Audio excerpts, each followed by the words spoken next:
Thanks to our sponsor for these events, HP, whose workstations are used across the gamut of digital media and entertainment. We'll be using the Z800 workstation here with its dual processor 12 core, and you really see how we can take advantage of it in Flame Premium.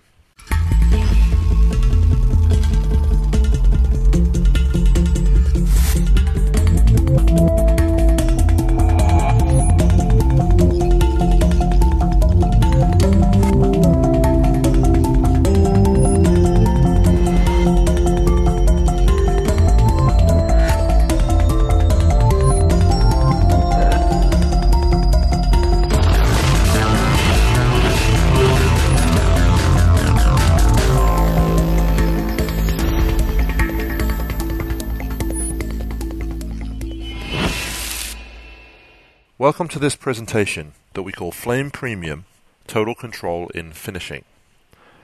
My name is Will Harris. I'm a technical specialist here in Venice, California, and I'm excited to take you through this version 2012 software. If you're a smoke editor or finishing artist, Flame Premium offers the full power of the Flame compositing toolset right within your familiar timeline UI and a dedicated real-time grading environment.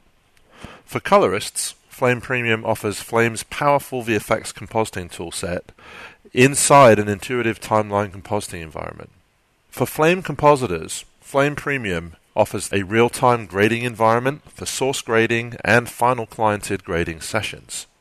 For all users, Flame Premium allows further expansion of deep VFX compositing and even collaborative workflows using Autodesk Flare. That's the software-only offering of Flame's complete batch toolset, which we're going to dig into a little later on.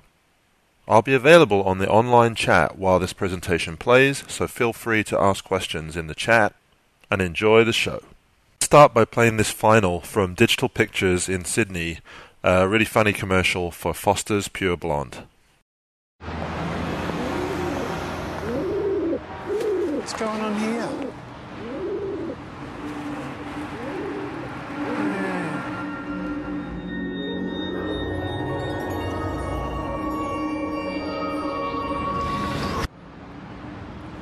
Come on, fella. I'm sitting in a railway station, got a ticket for my destination. Hello, Mr. Dove. Hi, Mr. Dove. On a tour of one-night stands, my suitcase and guitar in hand. Every stop is neatly planned for a poet and a one-man band. Homeward bound, I wish I was homeward bound.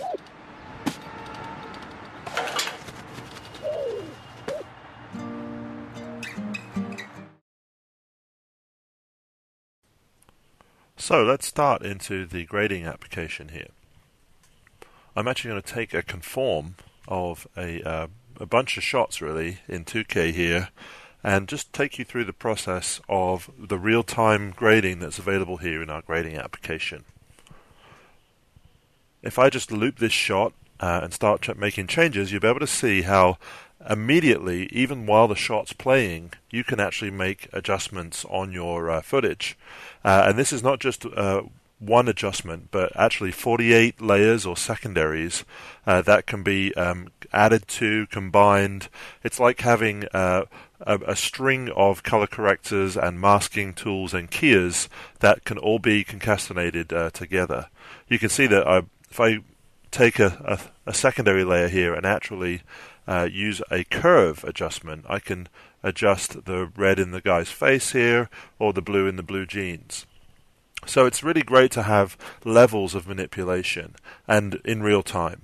If I add a shape here to make like a sort of a vignette effect on the shot, I can make a customized shape, kind of like a nice oval if I'd like there, which is making a mat that looks a bit like this.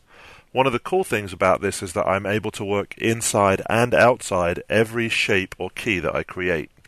So I can work to nuance the inside there, but I can also work outside to build that kind of heavy or light vignette effect on the shot. I haven't stopped playing yet. I'm literally just rolling straight through this shot, and you could imagine that if I went a little further, I could actually save a step there, but take you into a slightly more detailed look into what you could do with this shot, especially if you worked on a little tracking. Using a third layer then, let's go ahead and draw a shape to isolate the guy himself. We have some really cool tracking tools, this being an Autodesk product, and just wanted to show you some of those. If we actually just draw around this guy's sort of torso and head area, you'll be able to see how to make a proper isolation of something like this, so you could maybe make him brighter, bluer, a different sort of tonal look, you would need this kind of an isolation. The shape tracker is just a great way of being able to get that organic movement out of your material, and even if you don't get a perfect lockdown, you get that natural data that is also important for tracking. I can nuance this by essentially then changing up the shape, which is kind of hanging off the track data and adjustable independently, like having a second layer of animation data. Then when I start plugging in the grade that I want, you can see how this comes together very quickly as a way of being able to make these isolations. We also have a set of keyers and other tools. That grader that I saved over in the grade bin can be applied to different shots. I can plug in experiments, essentially, different looks and feels that I like, or I could ripple the effect through the entire timeline if I wanted. So in this case, I'm just going to ripple through a bunch of shots. And as we get down to this next sequence here, you could imagine that shots could be scattered around your timeline. And if you had a big timeline, you might use this Q mode to view hundreds of shots at a time, more than you could just see in a horizontal bar. But specifically, I want to show you how you can make changes to the order of the timeline. You can actually reorder or resort the timeline into different modes. We're in A mode or program mode right now, but if we switch into C mode, what you'll be able to see is that I can resort my timeline into camera or telecine order. What that does is that gives me all the shots that were shot together next to each other. So it's a great way of being able to get shots from a given scene, even the different angles and takes side by side, so that you can do quick comparisons, or you can ripple, as I'm going to here, essentially a sort of a basic look through the whole scene without having to sort of navigate around the timeline to find stuff. So this is just a great little efficiency. And of course, you can always unsort your timeline, put it back into its original program order, and see the way that has affected just the shots that it should, even if those shots are scattered around the regular timeline. So that's a good example of working with raw materials in a sort of photorealistic example. But we wanted to take you into another example that used much more stylized content. We had the idea of the world's most efficient engines. The idea of headlights more intelligent than ever. And the idea of assistance systems that are the most innovative yet. Well, then we had one or two additional ideas.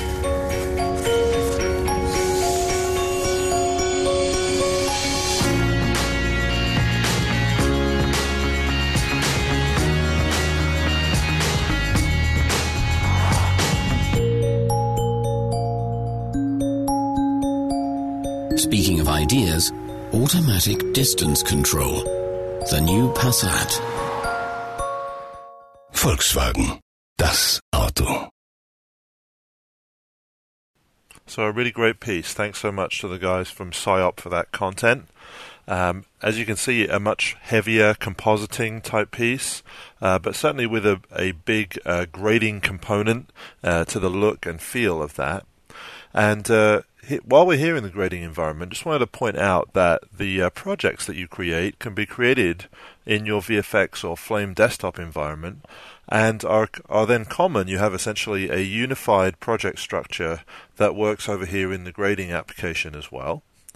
You can browse into your libraries right here from the grading environment, and you can look at any machine in the building and indeed any project. But if you specifically look into the project that we're working on here, I've actually got a bookmark that takes me right to my full grading library, which works as just a Dropbox to be able to take timelines, drag them right into the storyboard here.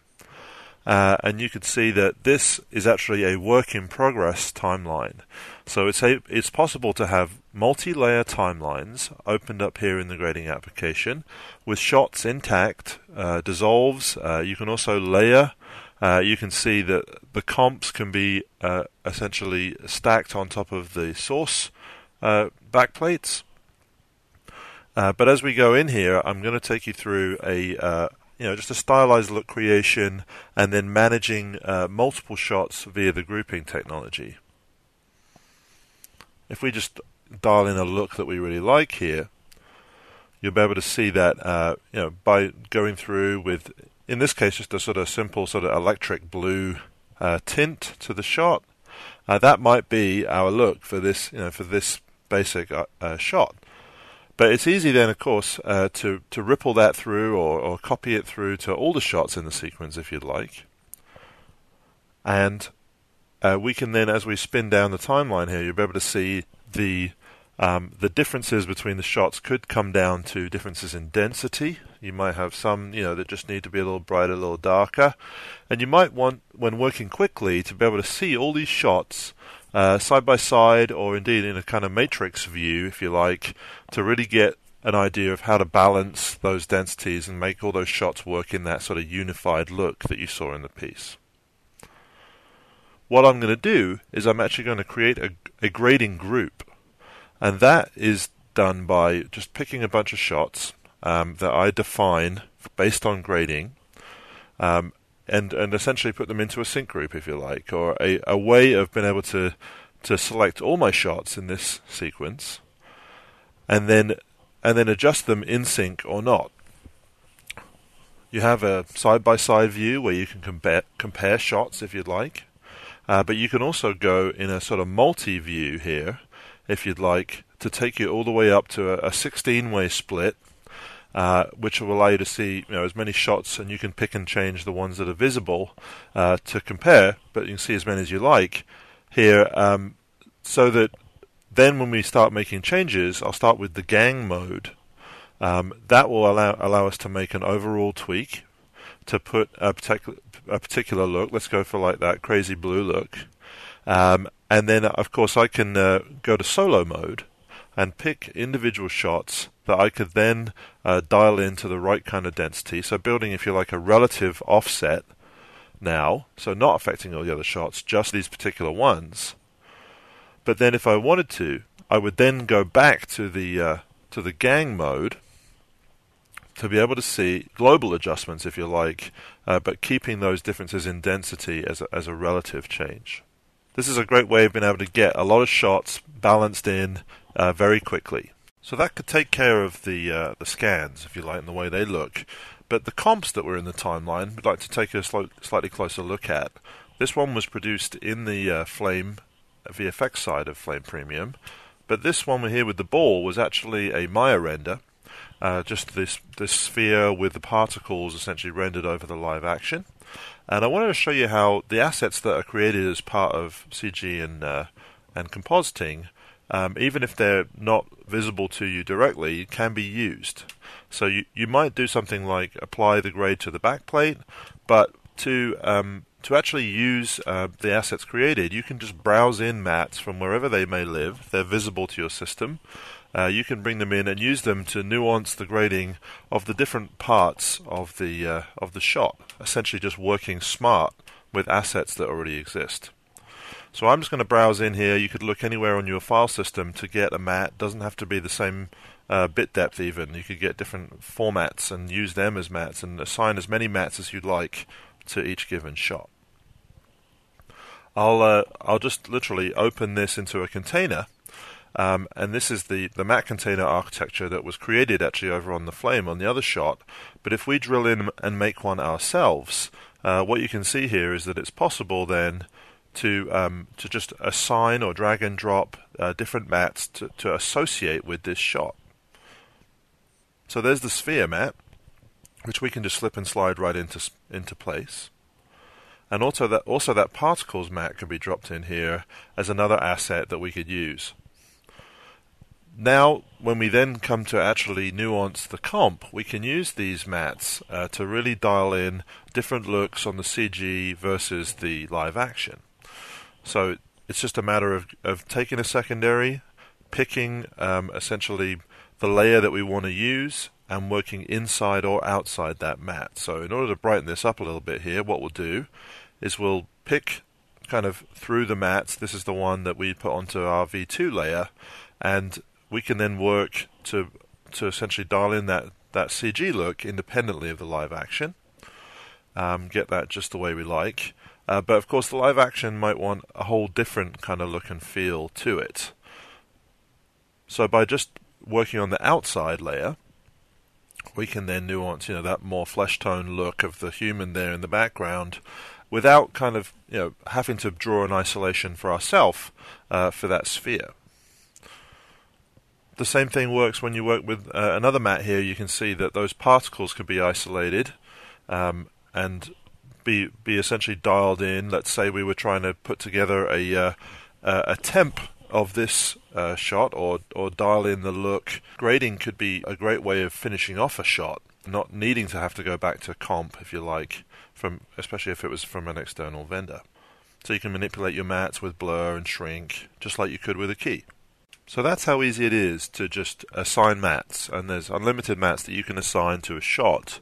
But if you're working as part of this Flame Premium workflow, you'll notice some of these shots have the purple little tab on the thumbnails.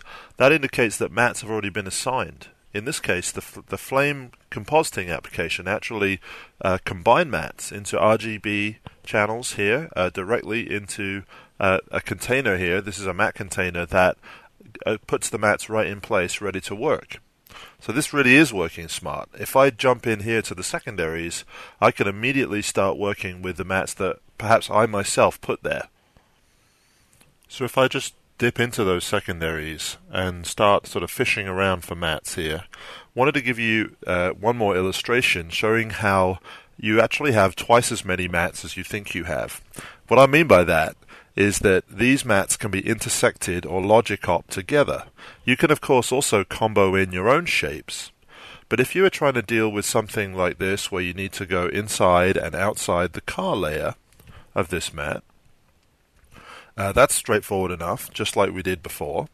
But then what if you wanted to use another mat? For example, we have some sky isolation mats here that I'll work on a second layer with here, but what I may not have is exactly the right mat to be able to isolate the sky independently of the car.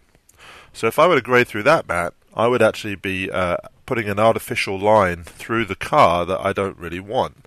But because I have this mat of the car, I'm able to then logic op them or link them together. So I can browse through and see different combinations and intersections of these mats. I want the inverse of that, which will actually give me just the right isolation to be able to work that sky independently of the car. So I'm using my two mat assets in combination.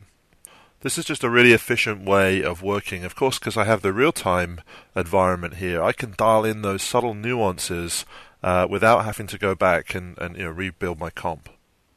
So once we have our graded timeline on this work in progress piece, I'm going to then send it back into the VFX environment, right back into the library. And I'm doing a source grade, as we call it, where shots with handles are preserved, live dissolves, we browse it and literally pick a spot where we want to return it to. This from grading library makes sense. You'll be able to see that the timeline will arrive back, but with graded media attached in place of that raw material.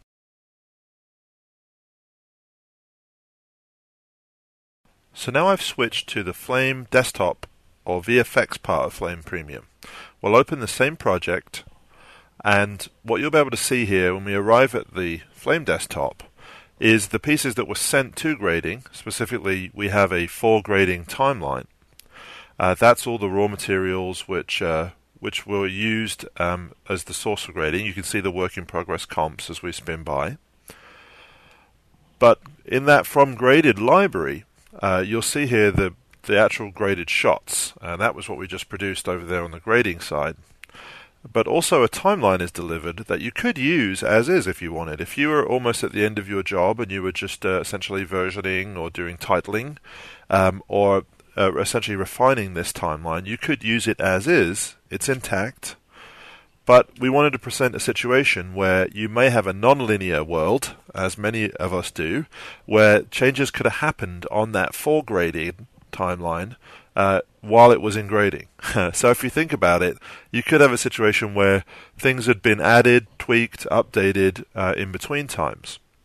So to kind of present that situation, we thought we'd show you some new features. Working in the batch environment here with our timeline, I'm actually going to take out a action and do a little composite here, like some of the ones you've already seen, but using our new shape tracker, which is a lot like the grading shape tracker, but now available for compositing also. So if you had a situation like this where you just wanted to put a car on this nighttime background, completely cutting out everything but the car, you'd need to do a masking or rotoscoping process. The Gmask added now directly into action is a great way to do this. You can see that we can start just by cutting a rough shape, and then this mask can be used in a really interesting way. It's in the world of action, it's not in a media layer. It is actually able to be used to cut through multiple layers, looking from the perspective of the camera. But it can also be used selectively. So that means I can draw like a selective link, a bit like a lighting link, from my Gmask to hit the layers I want to. I'll invert it, and then I'll set a selective link. And you can see now, if I kind of spin through the need for tracking, obviously, this as it moves away, but also the fact that this is a mask that sits in space, available to us to be manipulated right here in the main action.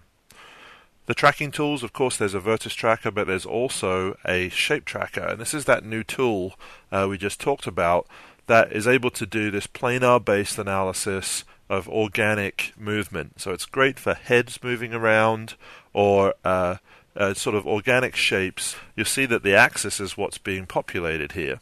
So the shape's static, it's being driven by an axis. So that can be repurposed in a number of ways. But this gives us the good data, if you like, of the track. So you can see our car cut out there. And with a little bit of manipulation, we can get this done really quickly. What I mean by that is you have some extra tools here, such as this centroid-based scaling that lets you pick a point and adjust all.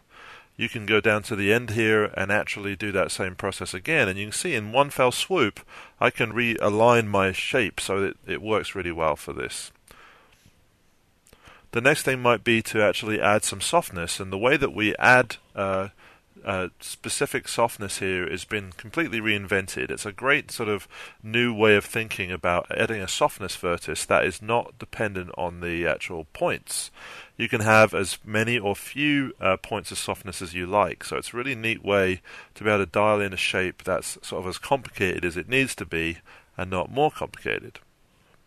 So getting back to our story about how we could have added new stuff that wasn't known to the grading environment, how do we synchronize that in? So how do we essentially reconnect that graded material underneath our live timeline? Well, it's simply a case of saving it into the library, and then I'm put it right in the library next to that graded material. And I don't want to use the ungraded material anymore. I actually want to discard that and do a relink, just using the clip name, tape, and timecode here in this case, from the whole library, and do essentially a relink to those individual sources. So I'm not using the timeline that the grading had. I'm using the individual shots connected to my new updated timeline. So now you can see I've got my graded car on a cut out live into the space environment, and you can start to see how that's a great way to be able to update your comp with that graded material. So let's jump on to the main event of the relighting tools that are available to us now in version 2012. That comp that we were working on in graded earlier has now had its graded media reattached to it. It's within a container, but we can break that open and actually dig into the batch effects here. This batch is certainly a great example of where you might want to add light that is volumetric or visible light into your scene. You can see how there's a physical lens flare, and we can really create stuff using our relighting package right here in action. So to understand the power of having this kind of control over light, I made a little setup with just some simple text and a floor plane, so that you can see that as a light put in the background behind the text is added to by adding some of our relighting properties, such as rays, you can see that ray coming towards us, and if we spread it out, you can see how the light is physically visible now, and if I move it around, you can see how it behaves with the different objects in the scene and interacts with the camera. It's physically in the environment, in the 3D environment. It's not a stamp-on effect. And if I use my object rays here, you can see how I can actually have solid objects emit color based on their pixel value. If I throw on another lighting attribute, such as lens flare, you'll see a slightly different effect here. These can be combined, by the way, but the lens flare is a highly customizable set of procedurally generated pieces. So I can see how my lens flare sits in the background. I can use the pivot point to actually change how the lens flare sort of interacts with my scene, so I can position it just where I want. Another cool part of light, of course, is shadow, or the lack of light. And we have a new package of shadow casters here that allow you to just drop in a shadow that hangs off that light and give you a nice soft look. This simple 2.5D shadow gives you that sort of projected shadow effect, which could work great in certain situations. But we also have some big guns too. We have a 3D shadow that allows self-shadowing. What I mean by that is the ability to then move your lights in such a position that the individual letters here actually cast shadow upon themselves. So the bar of the H or the T could actually affect within itself a really kind of neat self-shadowing function. So getting back to our car comp, this is the action in the center of this comp with those multiple outputs that actually are the mats that are generated to go to grading, if you'd like. But specifically in the comp here, I wanted to throw a light into the scene so we can sort of finish off that lens flare physical effect with a virtual one. You might notice that there is another light in the scene that actually is casting a shadow, and that's a neat implementation of what we were just looking at. But by actually putting in our creative light, which if I sort of swing back in the comp here, put all the way in the back, I can actually then drop the light attribute of lens flare onto this. I'm going to drop that package on and show you how you can also do really neat occlusion with lens flares in context here. So you can see how if I swing that back and forth, I can actually make it kind of disappear behind the car. That occlusion profile can be edited, by the way.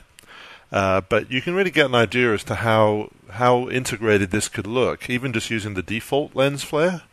But if we customize it a bit more, I'll just pull out the flare here so you can see separate to the sort of physical baked-in one.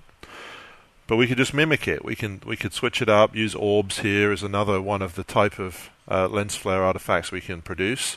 Change the color if you like. Change the spacing, the size. Do something creative like work with the streaks and just give it a funky look if that's what you're looking for, or of course a subtle look. If I put my light behind the car there, you can see how it's going to sort of creep out as the camera moves. This is a moving tracked camera shot, so the camera does the work, just like in other techniques of working with cameras. Just a really dramatic example of doing relighting like this. So you might have been thinking, how do you handle all those different shots, especially in a short time frame? And that's what we created Autodesk Flare for, to be able to expand with that full Flame batch and action creative toolset into products that allow you to build a collaborative workflow. That could be the interface between your CG department and your post environment. So it could be that your finishing pipeline goes from multiple flares into one flare and further into a Flame Premium. We'll use this example of tight integration with a 3D car that could be lockdown registered into the shot, available to you in compositing. So going beyond working with render layers and lighting, the really powerful way to work here would be if you did have an asset like this to carry it all the way into your finishing pipeline. So we're going to show you that with Flare. So having that full batch toolset at your fingertips is really powerful. The procedural compositing or 3D compositing with action can be combined and integrated. This will be very familiar if you're a Flame user. And of course I can connect into Flame frame stores or indeed have my own storage. In this case I'm just going to open up a raw backplate for the shot and then bring in some CG renders. Working in floating point is of course a real boon here, to be able to get access to the full data of that linear file. You can see that, especially with something like this, reflections where you can actually see right into that detail. We're going to use lighting, of course, in a moment to really dial in a very cool look on this.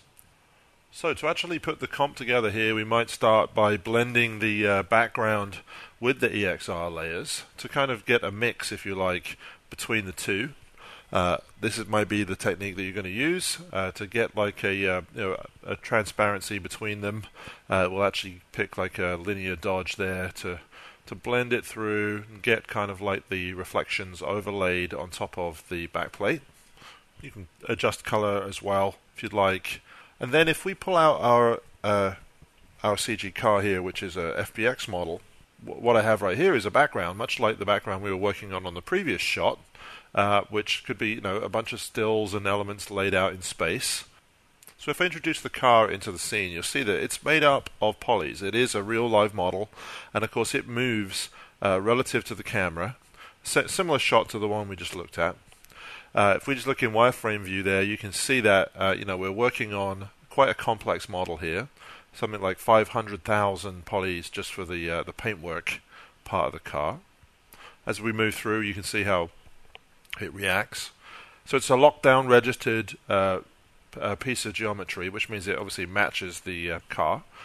And lights which come across in that FBX are very useful, because you can see how lights react with a model. They react very physically, and of course you can add creative lights in here for silhouetting reflections, really zoning the way you want things to look. So where things really come together is if we take our little comp of the live action and CG and wrap it around those geometries. Now you don't want to just essentially point it at it in an arbitrary way here. You can see though that the render's there and reacting to the car. What you want to use would be camera-based projection mapping. You can see now that the render is sitting at the point of view from the point of view of the camera, and this is just a great way of doing a sort of projection effect quickly here in 2012. Then when you start adjusting the lights, you can see how we've really got sort of the best of both worlds here. We've got our high quality looking render wrapped around a real geometry. So this is what we mean by total control over lights. You can see how the EXRs are now reacting to our lights. They're wrapped around the car. It's just a very powerful way of having control of your images. Twisting the lights, nuancing how it looks is all possible here. You can see just from this perspective view how it really is a moving car with renders that are projected from the camera point of view that are moving physically through the scene. So it makes placing things around it very intuitive.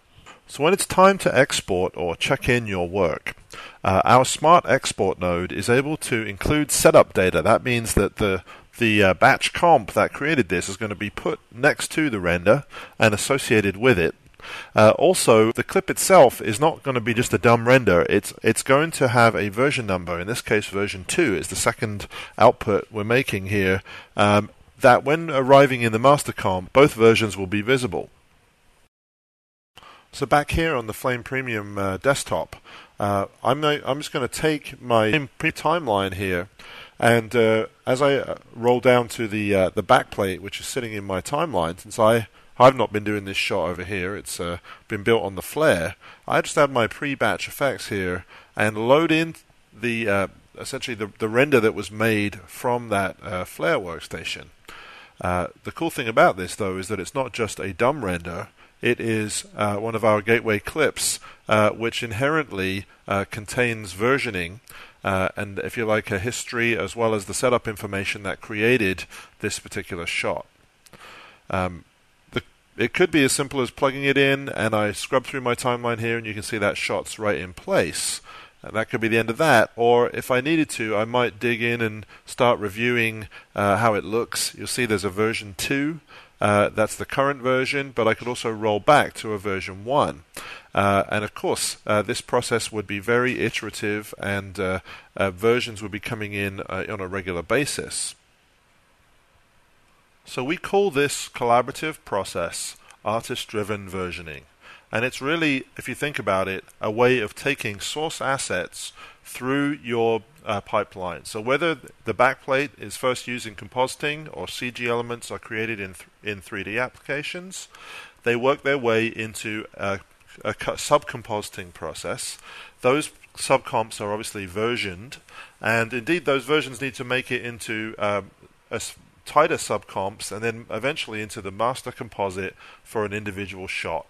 So I thought there's no better way to show you this working than do it live. So what we'll do here is have the Flare workstation make an adjustment to this comp, just nuancing that all-important lighting, and try and dial things down for, let's go for that greenish hue instead of a pinkish hue, and make a subtle but noticeable adjustment to the comp.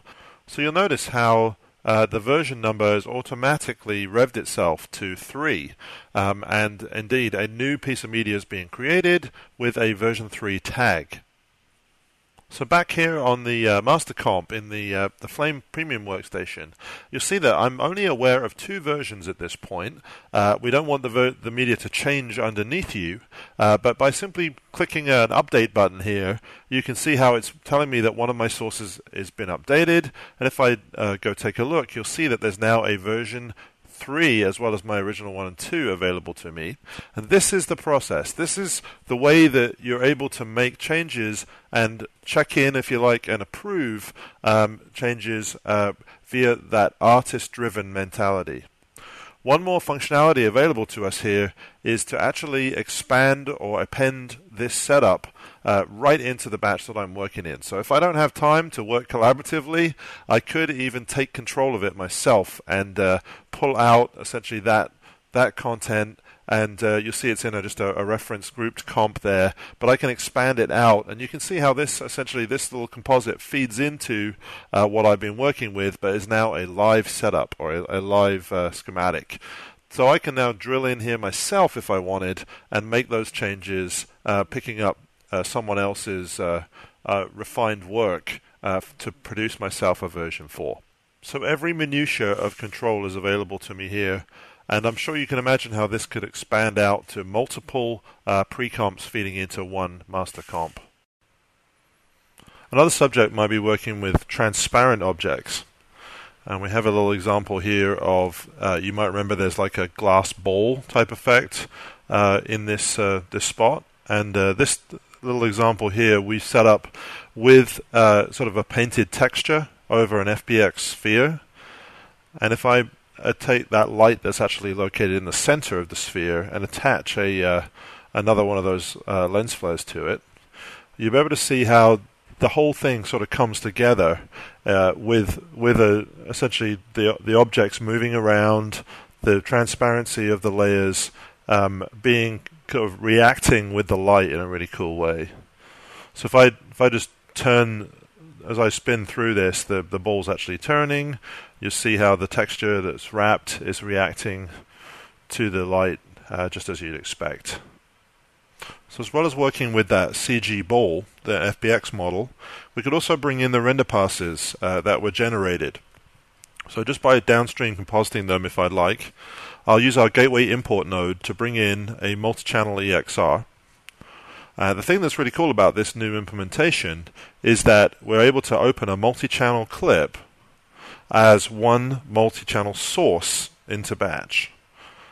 So this is a single source that can then be worked with, connected in, and replaced via just a click and replace to reconnect multiple render passes in one fell swoop. So I'll also connect in the normal pass. This is a really useful asset for obviously working with the surface orientation of this sphere should we need it. But the EXR on its own is actually quite powerful.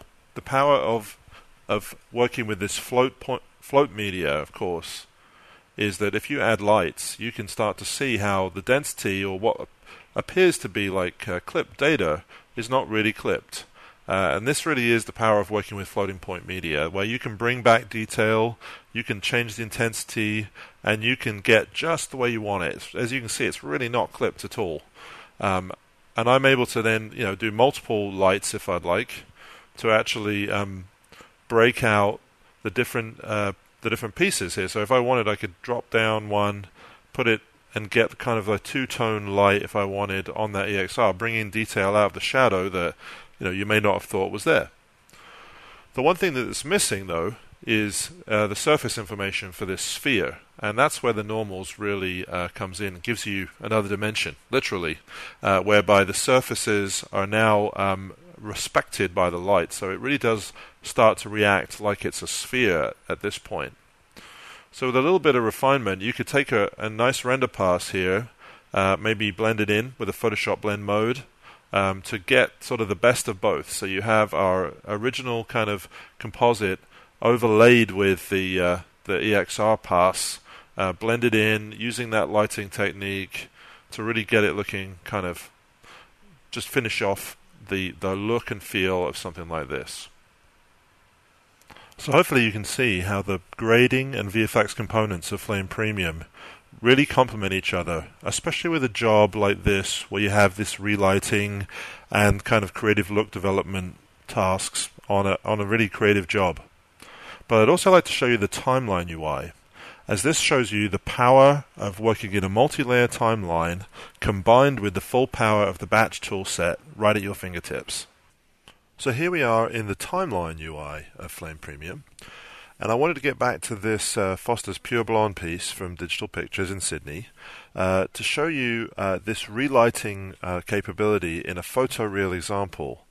If I just take a batch effects here, right in the timeline, I could add just a simple action scene here to comp this over itself. And what I mean by that is I'll just key it and just luma key it actually roughly to, in this case, cut out the background. So I'm just going to refine down a little bit and produce the inverse of that so that we end up with a hole where the sky is, if you like. Just a rough key will do here. This just puts it standing out on the background like that. You see if I orbit around. But if I then throw in a couple of lights here, I'll put in like a fill light, but also then a creative light. Which I just want to throw in and put in the background. So by putting that kind of up behind his head and sending it all the way back, this is just a really easy way to get a great looking rays type effect. So if I throw in the rays, you'll see how as I spread that out so that we're inside that light cone, you can see how it naturally interacts with the layer that we've just keyed out. And you could really get this dialed in nicely for a subtle or not so subtle effect. Hopefully you can just get an idea how quickly it could come together for just a quick kind of enhanced look. You see the way it works by its physical layout in the scene. Very fast also is always a bonus. So if we go back to the timeline here, I want to show you how dead easy it is to just drag and drop, and you can see how it's easy to transfer an effect like this from one clip to another. So that's the whole batch being fed onto a new source. one of the great functionalities of being part of the Flame Premium package here, of course, is that you get all the goodies of Flame available to you in the timeline. So that means that I can start using some more advanced features such as the substance texture generator, or projectors, or even camera tracking right here from my timeline.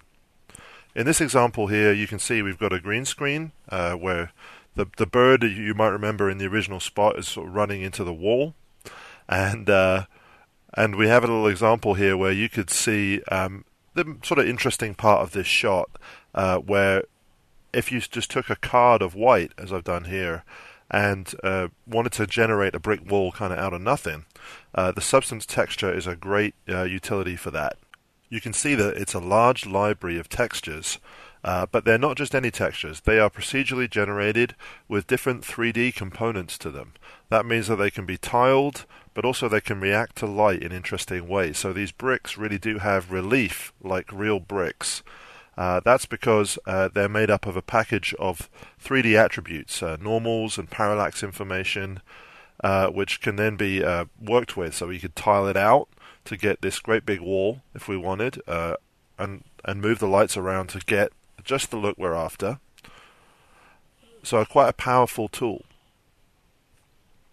The next step here then would be to put in our bird, which is keyed in for us here, and just by sort of positioning it in place, you could see that obviously this will also react to lights too, and it certainly calls out the obvious need for something like a shadow. So as I just place it in there, the next thing to do would probably be to actually use our light that's at the top of the scene there as a source for shadowing. So that's one of the functions that we briefly looked at earlier, but here you can see it applied in an obvious need for a shadowing type situation here. So I'll add a shadow cast, and then as I move the light around, you can see it is reacting physically to this bird separated out from the wall. I could add softness. I could really sort of dial this in the way I want. What I also did here was to actually use our auto scale function to move the bird back and forth in space. So if we look at like a perspective view here, you can actually see that the plate's just being moved over time from near the camera to far down by the wall. So this helps us really get the physicality of a light and then the bird and casting onto the wall correctly.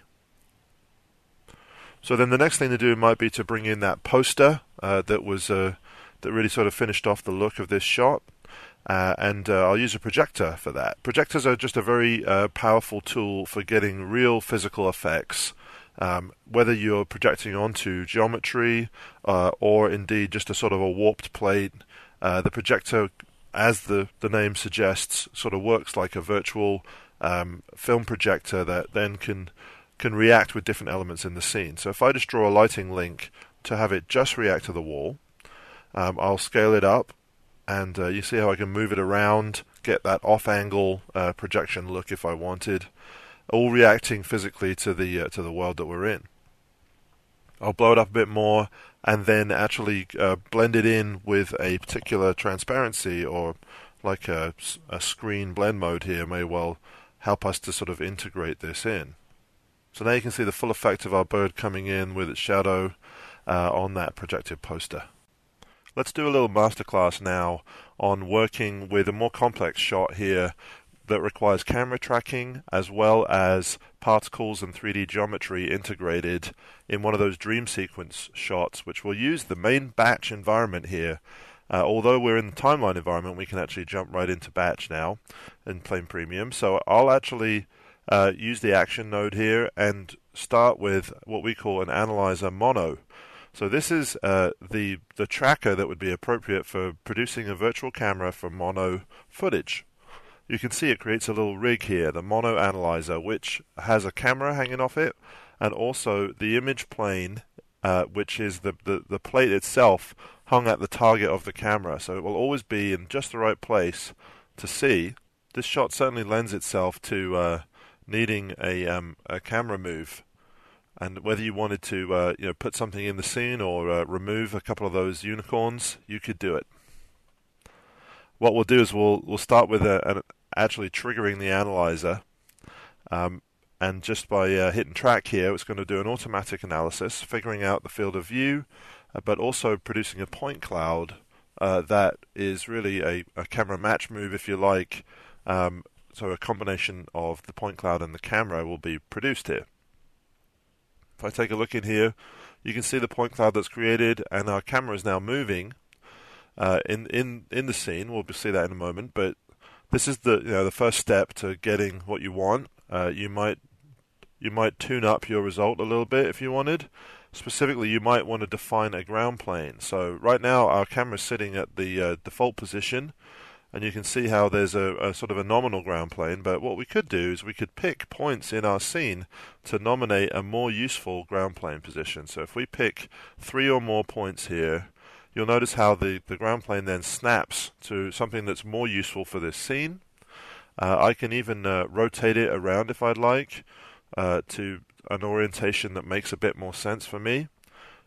If I look up here in my working view, you can see now what I mean by the camera's moving past the static point cloud, and that ground plane we just defined sits right into that bunch of points that are on the ground.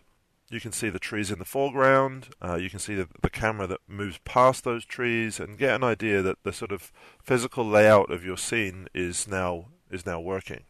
The next step would be to actually define more useful points that could be used for locating objects in the scene.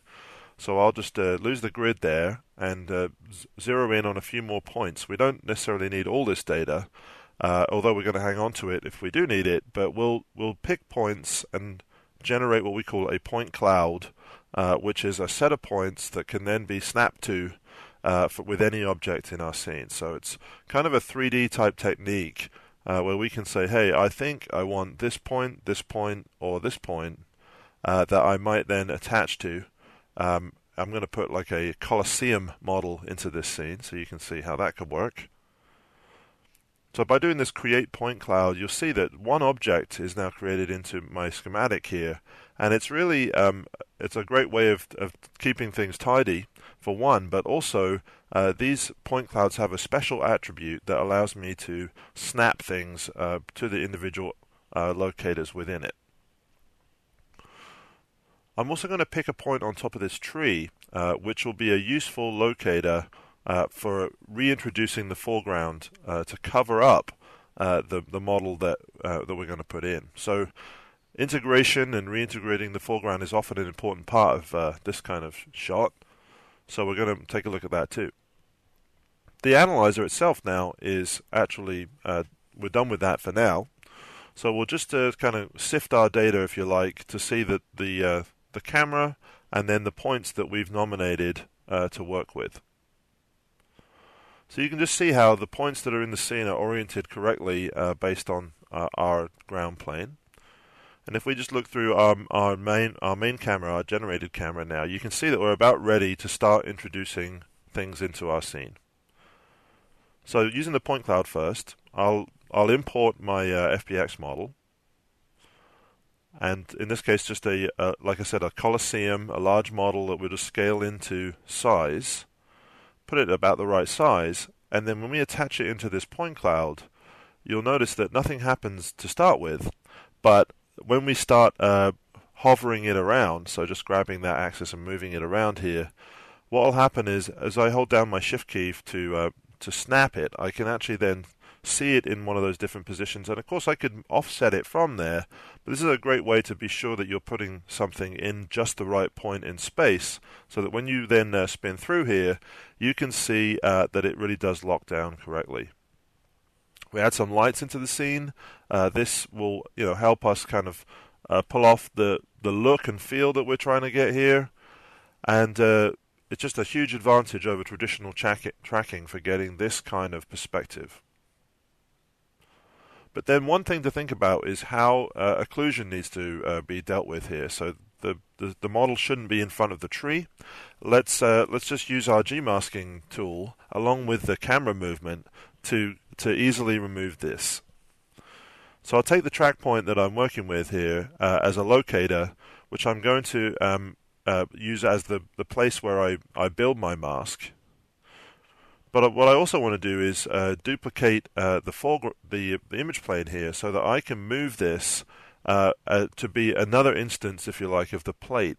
But this time we'll bring it forward in space. If you look from our perspective view here, you'll be able to see how this works. So you have an image plane that's sitting at the back, but then what we also have is our little Colosseum in the scene. And we want to make a foreground element that physically sits in front of it, right? So what we'll do is we'll use our auto scale, which is just a simple button there. You can automatically scale the image to keep within the camera frustum. We'll bring it all the way forward so that it actually cuts right in front of our Colosseum, and we'll bring it all the way forward actually so that it, even though the camera moves, it doesn't actually cut through it. So this is just using the Z buffer technology to lay things out in space to suit what you want to do for compositing. With it there in the foreground, I'm then able to start isolating my matte. You can see that it's covering the Colosseum now, this foreground element. That tracker locator is where I hang my new Gmask node, which can then be drawn directly here in the action environment. And just by outlining this tree at any given frame, I can cut it out. Also making a Gmask link there between the mask and the foreground layer, as that's the only layer I want it to cut. If I go through here and start drawing, you'll see as soon as I pen up on this mask, it will give me the result that will hopefully explain how this works. And you'll see how that cuts through inside to start with. So obviously I just want an inverted version of this. So if I just flip that the other way around, you'll see how this mask is now cutting the tree, the Colosseum correctly, but the camera is the real good stuff here that is doing the work for us. So by attaching a mask to a locator at the right depth in space, it then is, for the most part, correctly laid out. With a little refinement, you could see how this could be dealt with in just a couple of minutes.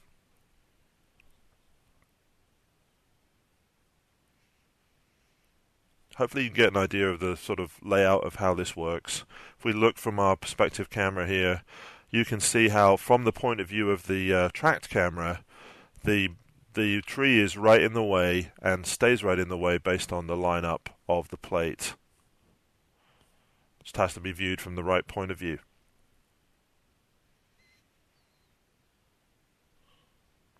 If we take this along a little further, you'll be able to see how adding in some particles, some of the particle systems are also available to you here in the timeline part of Flame Premium.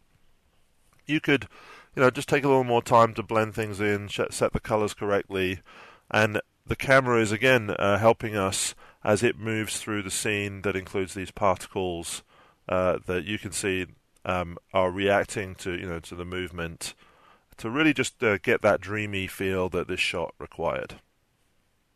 So thanks for listening to this presentation of Flame Premium, Total Control in Finishing, where we really zeroed in on the relighting and tracking and effects parts of the Flame Premium package. My name's Will Harris, and I'm going to be online here on the chat if you have any more questions. Thanks for listening.